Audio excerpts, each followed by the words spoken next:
The kitchen was my sanctuary, a quiet rebellion against the polite indifference that had settled over my life like dust. The scent of slow simmering broth, the rhythmic chop of vegetables, the comforting weight of an old ceramic bowl. These were the anchors I clung to. For years, maybe decades, I had poured myself into feeding my family, not just sustenance, but love, memory, history. Every recipe held a story, a whisper from my grandmother, a laugh shared with my own mother, a moment of comfort offered to a scraped knee or a broken heart. My hands kneaded dough with a familiarity that went bone deep, shaped meatballs with the same care I'd once used to tie small shoes, stirred sauces until they hummed with richness. But lately, especially since David married Cynthia, the kitchen felt less like a sanctuary and more like a stage for quiet judgment. Cynthia was polished. She arrived at family dinners in clothes that looked expensive and wrinkle-free, carrying a single perfect bottle of wine chosen with deliberate sophistication. Her eyes, cool and assessing, would sweep over the table I'd laden with platters I'd spent hours preparing, the roast chicken golden and glistening, the potatoes crisp and fragrant with rosemary, the pies flaky and overflowing with fruit. There was always a faint, almost imperceptible wrinkle of her nose, a tiny purse of her lips. Her critiques weren't loud or vulgar, not at first. They were delivered with a soft voice, a tone of gentle, almost pitying correction. "Oh, Martha, darling, this is rustic," she'd say, picking delicately at a perfectly roasted carrot, her voice dripping with a sweetness that felt more like acid. "So much butter, isn't it? We're trying to be so careful about saturated fats these days." Or, "My caterer makes a version of this quiche, but they use organic, cage-free eggs, of course, and a gluten-free crust. It's just so much lighter, rustic." That was her favorite word for my food. It wasn't a compliment. It was a dismissal, a polite way of saying unsophisticated, heavy, common. It implied a lack of refinement, a certain Martha-ness that she found faintly embarrassing. David, my son, would usually just shift in his seat, offering a weak, "It's good, Mom," his eyes not meeting mine. He adored Cynthia, or maybe he was just intimidated by her effortless confidence, her perfectly manicured world. His silence was a betrayal in itself, a quiet endorsement of her subtle barbs. It wasn't just the food, of course. It was everything. My comfortable old house, filled with mismatched furniture and worn books, was charming, but could really use an update. My practical clothes were sweet, but maybe a little dated. Cynthia was a constant, low-grade fever in the background of my life, making me feel dowdy, irrelevant, and most painfully, unappreciated for the very things I put my heart into. My cooking, the expression of my deepest comfort and connection, became the focal point of her condescension. It was as if she couldn't bear the idea that something as simple as food, made by my hands, could hold more warmth and genuine pleasure than anything in her curated cool existence. She didn't understand that the extra butter was flavor, that rustic was tradition, that dated was love passed down through generations. To her, it was just food, a basic necessity, preferably mass-produced, low-fat, and served on minimalist plates. The joy I found in slicing onions, the peace in watching bread rise, the deep satisfaction in seeing someone truly enjoy something I had made.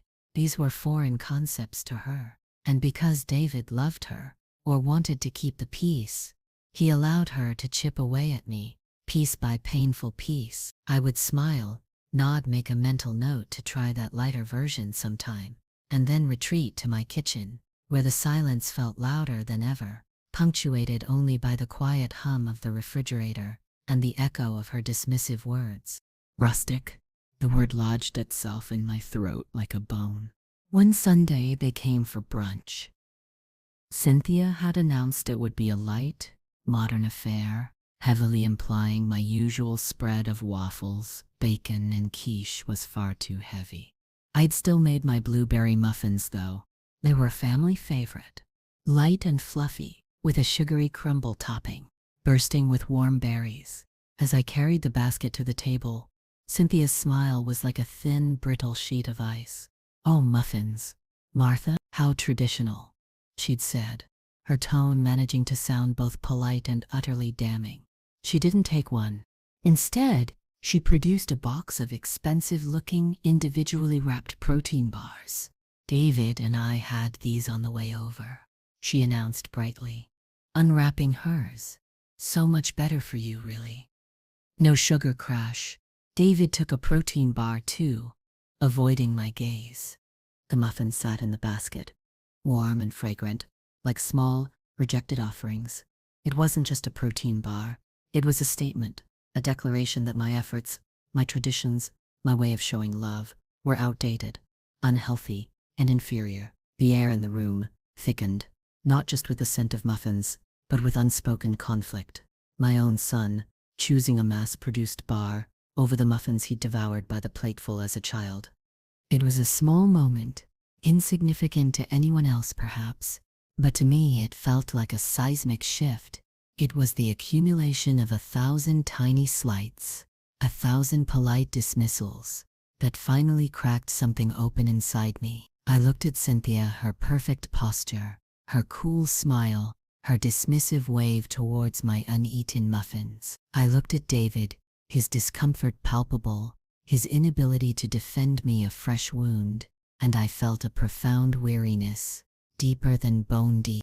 Resignation had been my default setting for so long, a quiet acceptance that this was my lot, to be the slightly too much, slightly too old, slightly too traditional mother figure, tolerated but not truly valued. But in that moment, watching my muffins sit there, ignored, I felt a flicker of something else. Not anger, not yet, something colder, harder, a realization that I had spent so long trying to fit myself into a mold that didn't want me, seeking validation from people who couldn't offer it. The silence stretched, heavy and awkward. I picked up a muffin, my fingers tracing the delicate crumble. It was perfect. It was mine, and for the first time, I didn't feel the need to apologize for it. The bitterness settled in my stomach, not from the ignored food, but from the taste of neglect. The humiliation of the muffin incident lingered, a persistent ache behind my ribs. It wasn't just the food, it was the principle of it, the casual, effortless way she had invalidated something that was deeply personal to me. Cynthia's mockery wasn't just about butter or sugar, it was about my worth, my relevance, my place in their polished modern world. It was a world I didn't fit into, a world where the comfort of a home-cooked meal was seen as a quaint, slightly embarrassing relic. I started spending even more time in the kitchen, not just cooking for meals, but experimenting, revisiting old recipes, trying new things. It was a form of therapy, a way to reclaim my space and my confidence. I pulled out my grandmother's handwritten recipe book, its pages stained and worn, filled with looping script and faded notes. These recipes weren't just instructions, they were stories. The chicken and dumplings recipe had a note about a blizzard in '48, when they were snowed in for a week. The apple pie recipe mentioned harvesting apples from the old tree by the creek. Cynthia's world felt sterile and disconnected. These recipes were rooted in earth, in time, in connection. As I cooked, I talked to the recipes, to the ghosts of the women who had cooked them before me. They understood the language of comfort, the quiet power of feeding people. I started bringing small containers of food to my elderly neighbor, Mrs. Gable. She was a widow, her own children living far away. She'd lost her husband a few years back and rarely cooked for herself anymore. Her face would light up when I arrived with a container of stew or a slice of cake. "Oh, Martha, bless your heart," she'd say, her voice raspy but warm. "This smells like home. Nobody cooks like this anymore." Her genuine appreciation was a balm to the constant, low-level sting of Cynthia's criticism. She ate with gusto, closing her eyes sometimes as if savoring a memory. "This pot roast reminds me of my mother's," she'd murmured one afternoon, a tear welling in her eye. "That's the highest compliment I can give you, dear." Her words were more nourishing than any meal. They reminded me that my cooking mattered, that it had value beyond nutritional content or modern trends. It had the power to evoke memories, to offer comfort, to connect people. This quiet validation from Mrs. Gable planted a tiny, stubborn seed of possibility in my mind. What if my rustic cooking wasn't something to be hidden or apologized for? What if it was wanted? The thought was terrifying and exhilarating. It was a direct challenge to the narrative Cynthia had tried to impose on me, the narrative that said my skills were obsolete, my passion irrelevant, but it was also a lifeline, a whisper of a future where I wasn't defined by their polite dismissals. It started small. I baked an extra batch of my grandmother's sour cream coffee cake and took it to the local library bake sale. It sold out in 20 minutes. The librarian, a kind woman named Brenda, sought me out later. "Martha, that coffee cake was divine." People were asking who made it. "You really have a gift."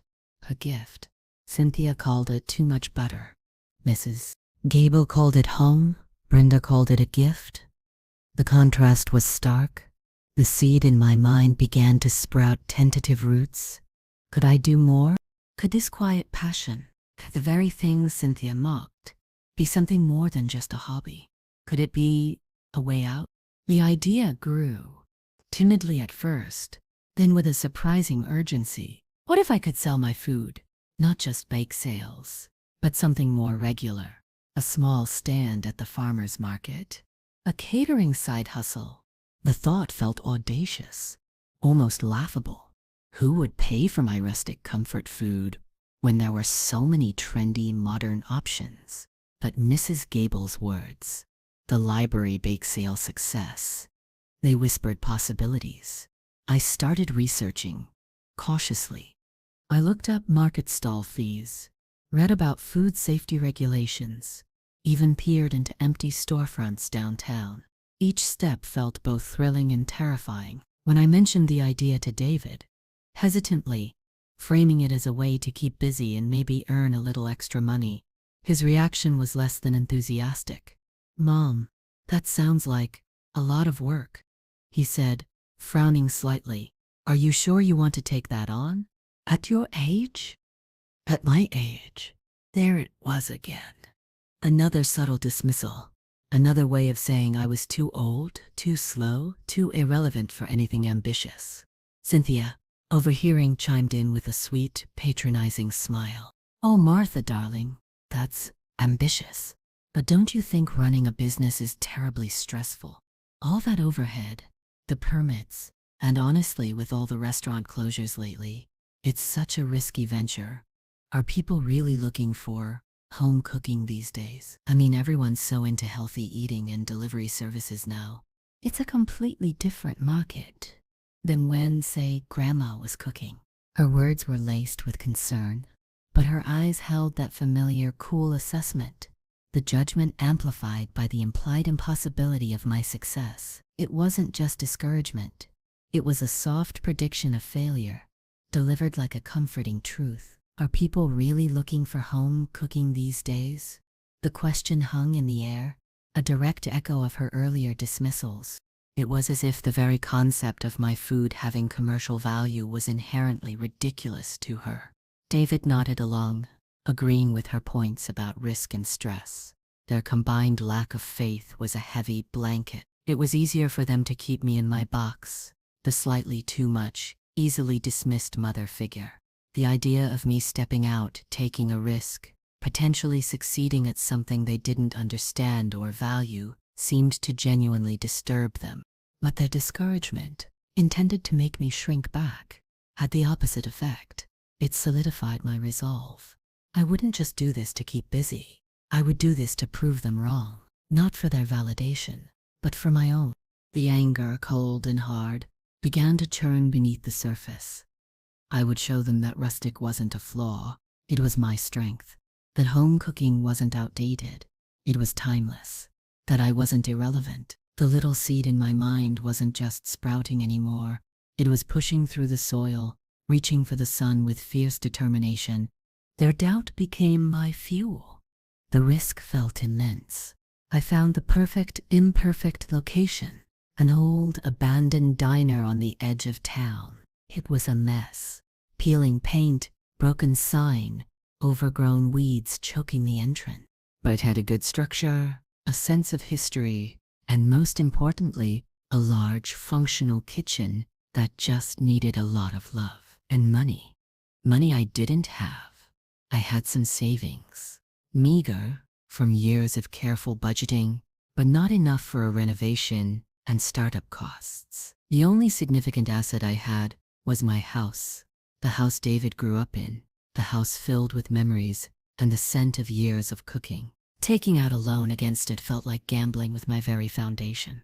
When I told David and Cynthia my plan, the reaction was predictably dramatic. Cynthia's eyes widened in what looked like genuine alarm, though I suspected it was more about the perceived foolishness of the venture and the potential financial burden she imagined falling on David if I failed. "Martha, you can't be serious," she exclaimed, her voice higher than usual. "That old diner? It's a dump. And a loan against the house? What if it doesn't work out? Have you thought about that? It's such a volatile market. Food service and renovations are always over budget." David looked pale. "Mom, are you sure this is wise? It's a huge risk. What about retirement? Your security." Security. Their security is what he meant. The security of knowing I wouldn't need their help. The security of keeping me small and predictable. I saw the fear in their eyes, but it wasn't fear for me. It was fear for the disruption to their comfortable narrative. Cynthia's voice turned sharp, losing its veneer of sweet concern. "Honestly, Martha, trying to open a restaurant at your age with that kind of food, it's just unrealistic. People don't want heavy comfort food anymore. They want kale salads and quinoa bowls. You're throwing your money away. It's irresponsible." Irresponsible. The word landed like a blow. I, who had managed every penny, who had planned and saved, was being called irresponsible by someone who seemed to acquire expensive things effortlessly. But her harshness, the shedding of her polite facade, revealed the true contempt beneath. She genuinely believed I would fail, and perhaps she wanted me to. It confirmed everything I'd suspected. Their dismissal wasn't just about my cooking. It was about dismissing me, a quiet strength I hadn't known I possessed, rose within me. I looked at them, sitting on my sofa in my dated living room, their faces a mixture of disapproval and thinly veiled condescension. "I've thought about it," I said, my voice steady despite the tremor in my hands. "And I'm doing it." There was a stunned silence. They weren't used to me making declarations, especially not ones that defied their expectations so completely. It was a quiet battle, fought in the living room with words as weapons. Theirs were sharp with judgment and doubt.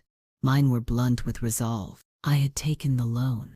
The bank manager, a stern but fair woman who'd known me casually from the neighborhood, had looked at my detailed plan, tasted the sample dishes I'd nervously brought in, and seen something worth investing in. She called my food soulful, another word that chipped away at Cynthia's rust. The papers were signed. There was no going back.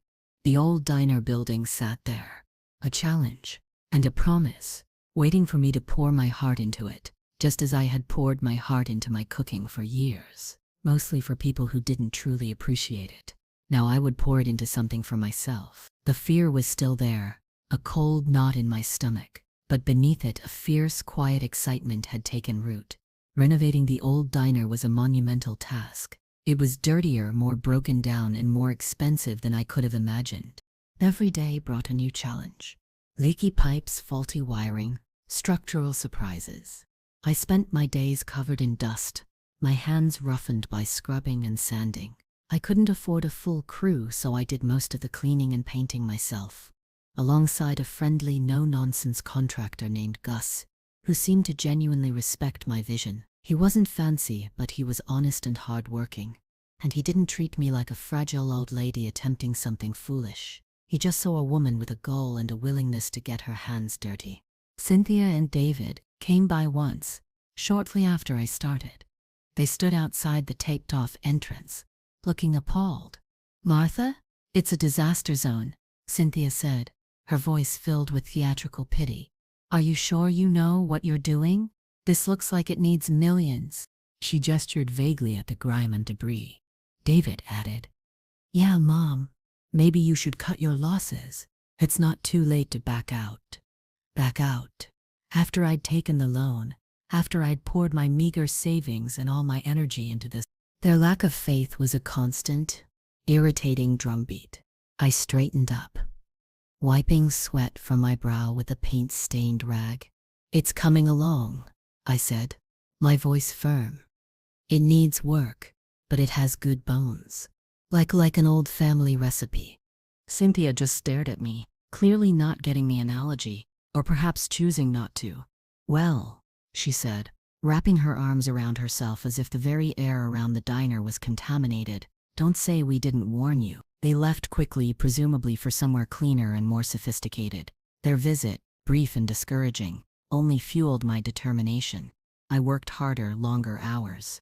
My body ached, but there was a deep satisfaction in transforming the space, in seeing the old diner slowly come back to life under my hands. Gus showed me how to fix a leaky faucet, how to sand down an old countertop. I learned. I adapted. I persevered. In the evenings, back in my quiet kitchen at home, I'd experiment with recipes, scaling them up for restaurant quantities, perfecting the classics that would form the heart of my menu. The scent of frying onions, roasting meats, baking bread no longer felt like a quiet hobby. It felt like the building blocks of my future. Cynthia's voice would sometimes echo in my head. Are people really looking for home cooking these days? And I'd push the thought away, stirring my pot a little more vigorously. I had to believe they were. I had to believe that the comfort and connection I poured into my food were universal needs, not just outdated notions. There were moments, late at night, surrounded by sawdust and paint cans, when the doubt would creep in, cold and sharp. Had I been foolish? Had I risked everything on a sentimental whim? But then I'd think of Mrs. Gable's smile, Brenda's appreciation, and the sheer stubborn refusal to let Cynthia's narrative define me. I looked at the old diner, still rough around the edges but visibly improving, and I saw not a dump, but a vessel. A place where my stories, my history, my heart could finally be shared, unapologetically.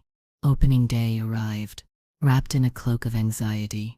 The old diner, which I had renamed the Hearthstone, finally looked ready. The peeling paint was gone, replaced by a warm, inviting blue. The broken sign was fixed, the letters proclaiming the Hearthstone, in simple, welcoming script. Inside, the worn counter gleamed. The booths were reupholstered in comfortable vinyl, and the air was thick with the scent of simmering chili and freshly baked cornbread. But as the hour approached, the knot in my stomach tightened. Had I done enough? Was the food really good enough? Would anyone even show up?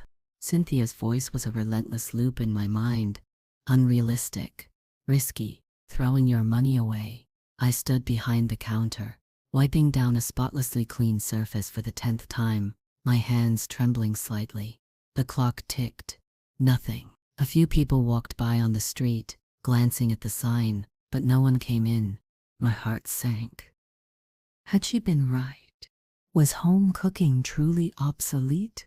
Were people really not looking for this anymore? The scent of the food, which usually comforted me, now felt like a heavy, wasted expense. It was mid-morning when the first customer finally appeared. It was Mrs. Gable leaning on her cane, her face beaming.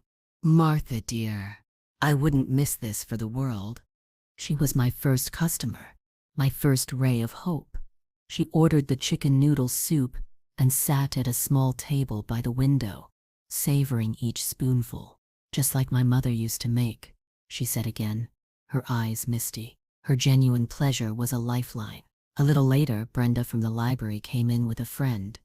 They ordered the daily special, meatloaf with mashed potatoes, and praised it effusively. This is real food, Martha, Brenda said. Comforting and delicious. But still, the stream of customers was slow, a trickle. I watched the door, my hope dwindling with each passing minute. The day wore on, a blur of tentative orders, polite smiles, and the constant hum of doubt in my head. I made enough to cover my costs for the day. Barely. It wasn't the bustling success I dared to dream of. It felt like a quiet confirmation of Cynthia's predictions. I closed up that night, exhausted and disheartened. The smell of stale frying oil and leftover food felt heavy, like the weight of failure. Was this it? Had I risked everything for a few compliments and a barely breaking even first day? The image of Cynthia's cool, knowing smile flashed in my mind, and the bitterness returned, sharper this time, tinged with the acrid taste of potential defeat. The slow start was agonizing. Days turned into a week. Then two. The hearthstone was open. The food was good, at least according to the few who came in. But the steady stream of customers I needed to survive just wasn't there. The worry was a constant companion, a tight band around my chest. I woke up with it, worked through the day with it, and lay awake at night, staring at the ceiling, doing anxious calculations in my head. The loan payments loomed large. Gus, the contractor, was a cheerful presence, often stopping by for a cup of coffee and a slice of pie, offering quiet encouragement. "Give it time, Martha," he'd say. "Good things take a while to catch on." But time was a luxury I wasn't sure I had. Cynthia's subtle digs about my folly felt more pointed now, even if unspoken. David called, not to ask how things were going, but to casually mention that Cynthia had read an article about the high failure rate of new restaurants. His concern felt less about my well-being and more about managing his own anxiety over my potential failure. I felt isolated, exposed. Had I been naive to think my rustic cooking could compete in a world that seemed to prioritize speed and trendiness? The kitchen, once my sanctuary, now felt like a pressure cooker. Every dish had to be perfect, every ingredient accounted for. The joy had been replaced by a grim determination. Then, slowly, almost imperceptibly, things began to shift. A couple who had eaten there on the first day came back, bringing friends. A local businessman, a regular at the old diner years ago, stopped by out of curiosity and ordered a plate of my biscuits and gravy. He ate slowly, deliberately, then looked up at me with a genuine smile. "Haven't tasted biscuits this good since my mother made them," he said. "You've got something special here, Martha." He became a regular. He told his colleagues. Word began to spread, not through fancy advertising, which I couldn't afford anyway, but through the oldest, most powerful method, word of mouth. People started talking about the hearthstone, about the comfort food that tasted like memories, about the quiet woman who cooked it all herself. They talked about the chicken pot pie with its impossibly flaky crust, the chili that warmed you from the inside out, the meatloaf that wasn't dry and bland but moist and flavorful. They talked about the feeling of being welcomed, of stepping back in time to a place where food was made with care and served with a quiet warmth. The contrast between this slow, organic appreciation and Cynthia's effortless dismissal of my cooking couldn't have been starker. She saw it as primitive, outdated. They saw it as authentic, soul-nourishing. The smell of my cooking, the very thing she'd found so unremarkable, became the beacon drawing people in. It wasn't just food. It was an experience, a connection to something real and comforting in a world that often felt fast and superficial. The Hearthstone wasn't just a restaurant, it was becoming a community hub, built on the foundation of shared meals and simple, delicious food. The tide was turning. The trickle of customers became a steady flow, then a rush. Soon, there were lines stretching out the door of the Hearthstone, down the block, full of people waiting patiently for a taste of my rustic cooking. It felt surreal.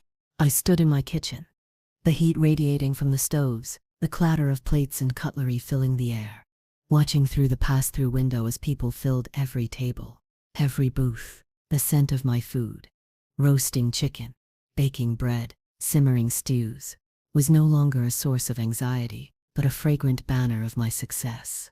The town had responded. They hadn't wanted kale salads and quinoa bowls. They had wanted comfort. They had wanted home.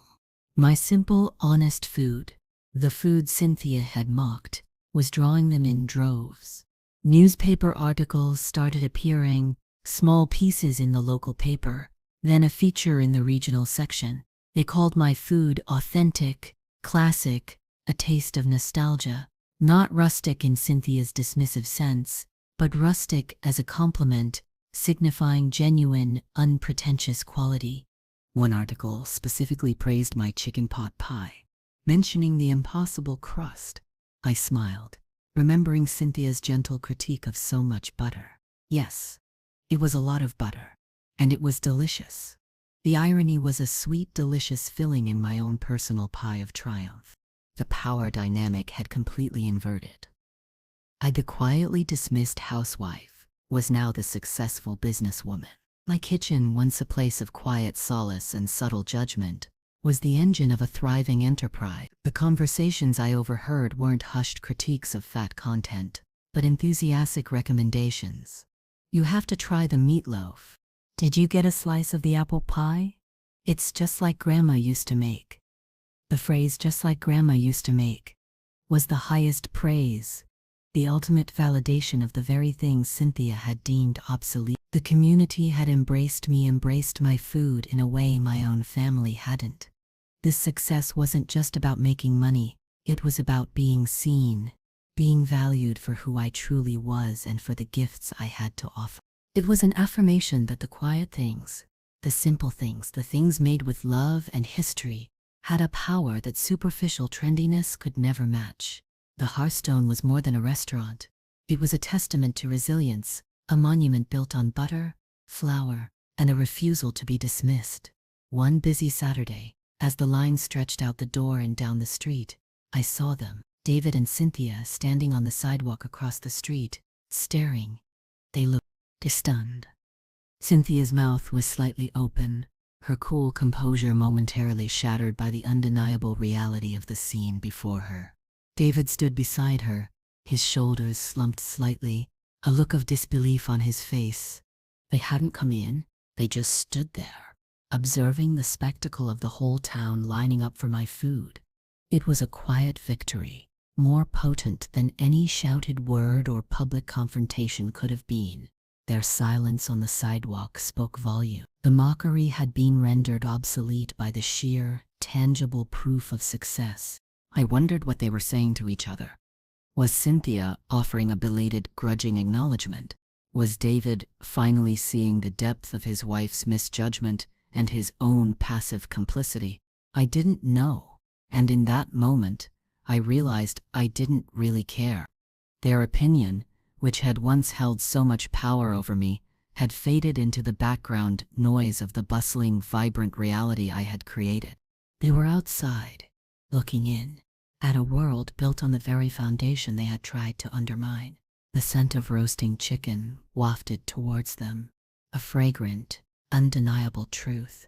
A few people in line turned to look at them, maybe recognizing David, maybe sensing the unspoken tension. I saw Cynthia quickly compose herself, pulling her designer scarf tighter around her neck, attempting to regain her usual air of aloof sophistication, but it was too late.